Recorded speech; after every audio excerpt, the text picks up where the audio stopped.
Hello friends, welcome again on my channel. दोस्तों, आज मैं लेकर आया हूँ आपके लिए जावा का एक और नया वीडियो और आज के वीडियो में हम डिस्कस करेंगे मेथड ओवरराइडिंग। तो मेथड ओवरराइडिंग और मेथड ओवरलोडिंग में बहुत ज़्यादा कन्फ्यूजन होती है, तो आज के वीडियो में हम डिटेल में डिस्कस करेंगे कि मेथड ओवरराइडिंग कैसे अलग है मेथड ओवरलोडिंग से।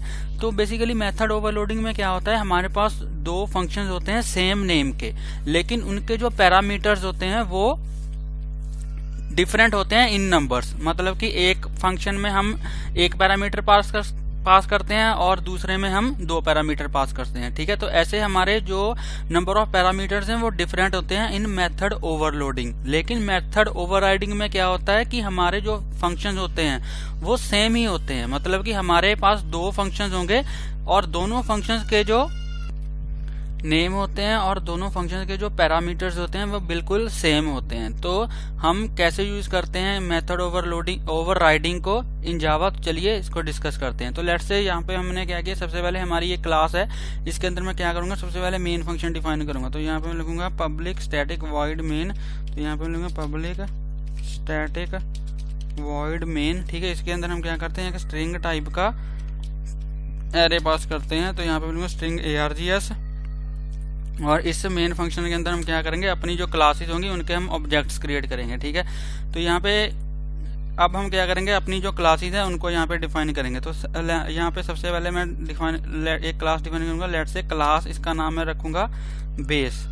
ठीक है, क्लास बेस। और इसके अंदर हम क्या करेंगे, एक फंक्शन डिफाइन करेंगे। लेट से यहाँ पे मैं डिफाइन कर दूंगा वॉइड, यहाँ पे मैं लिख दूंगा शो। ठीक है, यहाँ पे मैं लिख दूंगा वॉइड शो और यहाँ पे इसके अंदर मैं यहाँ पे प्रिंट करवा दूंगा। यहाँ पे मैं लिखूंगा system dot out dot println. ठीक है, और इसके अंदर यहाँ पे मैं लिख दूंगा बेस क्लास फंक्शन। तो यहाँ पे मैं लिख दूंगा बेस क्लास फंक्शन। ठीक है जी, तो यहाँ पे हमने एक फंक्शन डिफाइन किया है जो है हमारा शो फंक्शन। और ऐसे ही मैं क्या करूंगा, यहाँ पे एक और क्लास यहाँ पे क्रिएट करूंगा, डिफाइन करूंगा। यहाँ पे इसका नेम मैं रखूंगा डिराइव्ड। ठीक है, और ये क्लास क्या करेगी, एक्सटेंड करेगी बेस क्लास को। तो यहाँ पे मैं लिख दूंगा एक्सटेंड्स बेस। तो जब भी कोई क्लास किसी दूसरी क्लास को एक्सटेंड करती है तो क्या होता है, इसको हम बोलते हैं इनहेरिटेंस। और तो इनहेरिटेंस से क्या होता है, जो भी बेस क्लास के अंदर जो भी फंक्शंस और जो भी वेरिएबल्स होते हैं वो हमारी डिराइव क्लास के अंदर यहाँ पे आ जाते हैं। तो ओवरराइडिंग का मतलब क्या है,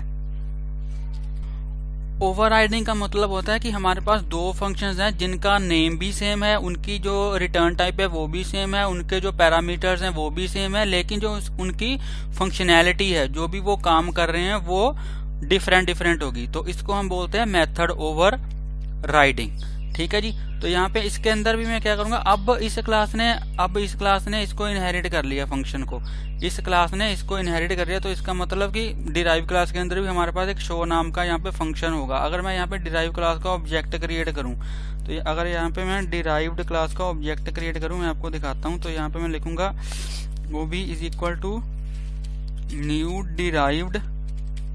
ठीक है, और अगर मैं इस ऑब्जेक्ट के थ्रू इस शो फंक्शन को कॉल करूं तो ये हमारा शो फंक्शन यहाँ पे कॉल हो जाएगा। ठीक है, अगर मैं इसको कॉल करूं तो यहाँ पे हमारा जो शो फंक्शन है वो यहाँ पे कॉल हो जाएगा। अगर मैं इसको सेव करके इसको यहाँ पे रन करूं, इसको सेव करके यहाँ पे रन करूं, तो यहाँ पे एरर क्यों दे रहा है ये, the type base is already defined. चलिए इसको यहाँ पे कंपाइल करके देते हैं। तो यहाँ पे मैं लिखूंगा जावा सी, उसके बाद यहाँ पे मैं लिखूंगा method underscore overriding, method underscore overriding dot जावा। तो चलिए इसको कंपाइल करके देखते हैं कि हमें कोई एरर मिलती है या नहीं। तो देखते हैं क्या हमें आउटपुट यहाँ पे मिलती है।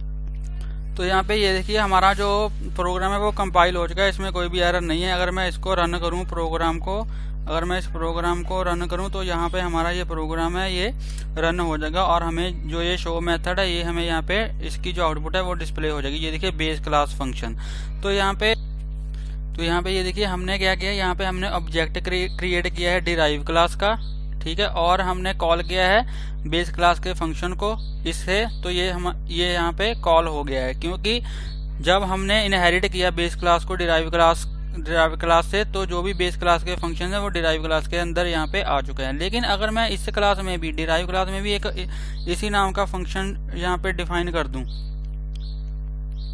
अगर मैं यहाँ पे भी लिख दूं void show, ठीक है, और इसमें यहाँ पे मैं पास कर दूं, इसमें यहाँ पे अगर मैं इसी को यहाँ से कॉपी कर लेता हूँ, ठीक है, कॉपी करने के बाद इसको यहाँ पे मैं पेस्ट कर दूंगा और यहाँ पे मैं लिखूंगा डिराइव क्लास फंक्शन, ठीक है, तो यहाँ पे मैं लिख दूंगा डिराइव क्लास फंक्शन। तो अब अगर मैं इसी फंक्शन को कॉल करूं, अब अगर मैं इस शो फंक्शन को कॉल करूं, तो हमारा ये वाला फंक्शन ये इसको कॉल करेगा, इस वाले फंक्शन को ये क्या करेगा, इस वाले फंक्शन को ये ओवरराइड कर देगा, ठीक है, इस वाले फंक्शन को क्या करेगा, इस वाले फंक्शन को ओवरराइड कर देगा। तो अब अगर मैं इसको सेव करूं, तो अब आप अगर समझ सको तो मैं आपको समझाता हूं। अब टेक्निकली इस डिराइव क्लास में दो शो फंक्शन है, ठीक है, एक तो हमने जो ये डिफाइन कर दिया, एक तो हमने जो ये डिफाइन किया अभी एक ये है, और ये डिराइव क्लास बेस क्लास को एक्सटेंड भी करी है, तो टेक्निकली ये वाला जो शो फंक्शन है ये भी इसी क्लास के अंदर है।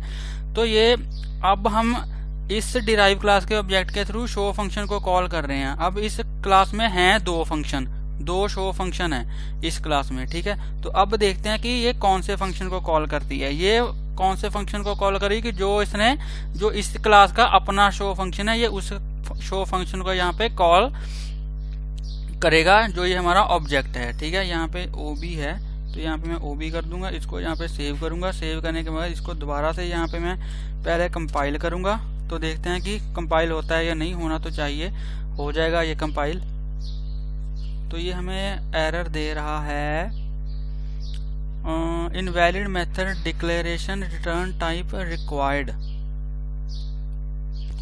तो यहाँ पे बाय मिस्टेक मैंने क्या किया, यहाँ से void यहाँ से पता नहीं कैसे यहाँ से डिलीट हो गया, तो इसलिए ये हमें एरर दे रहा है। अगर मैं इसको दोबारा से सेव करके इसको रन करूँ, सेव करके इसको दोबारा से यहाँ पे कंपाइल करूँ, तो ये अब ये कंपाइल यहाँ पे हो जाएगा।